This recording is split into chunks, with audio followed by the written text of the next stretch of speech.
Ay, ito na masasakit. Tala sa gabing madilim, ikaw ang bawat sana sa lahat ng hiling.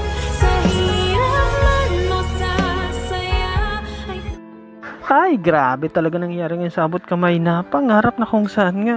Dito unang-unang pinakita, ito nga ang si Moira. Yes guys, may nagawa nga itong kabayanihan na kung saan nga siya ang nagturo sa mga pulis o sa mga SWAT na kung saan paano sila makapasok doon sa loob ng kulungan at masagip yung mga kailangang i-rescue at yung mga nag-hostages paano nila makukuha. Yes guys, kung matandaan niya last episode na itong si Moira is patakasana, ngunit naalala niya ang kanyang anak na si Zoe at inisip niya na hindi ko kailangan kalimutan ang aking anak, kaya nga ako gagawa ng paraan, natatakas ako para humingi ng tulong. Yes guys, paglabas nga neto ni Moira is nakasalubong niya yung mga SWAT, no, na kung saan mutik pa nga siyang barilin, ngunit sinabi nga niya na alam ko po kung saan kayo pwede makadaan para makapasok kayo sa kulungan, at ayun nga yung ginawa nila.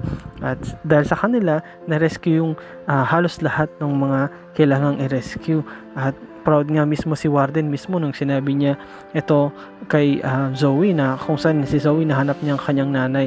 Sabi nga ni Warden na masaya kami kasi dahil kay Moira is nakapasok ang mga SWAT at nailigtas yung mga iba pang hostage.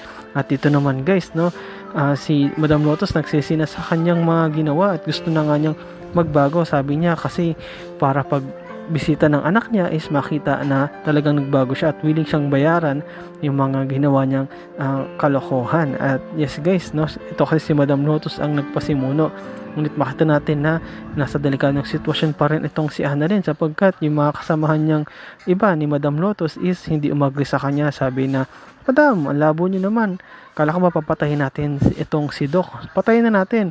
Ngunit sinabi ni Madam Lotus na wag, kung gusto niyo tumakas na kayo, basta wag niyo lang galawin itong si Doktora sapagkat wala naman siyang ginagawang masama at wala rin siyang kasalanan. At buti na lang at dumating ngayon mga SWAT para protektahan tong si Annalyn at hulihin yung iba pang mga hostage taker, lalo na itong si Madam Lotus. Kaya nga makita natin na medyo umukay na itong si Annalyn. And then yes guys, update ko kayo uli sa mga tumitinding eksena ng abot kamay na pangarap. At yun lang guys, ingat kayo palagi, bye bye.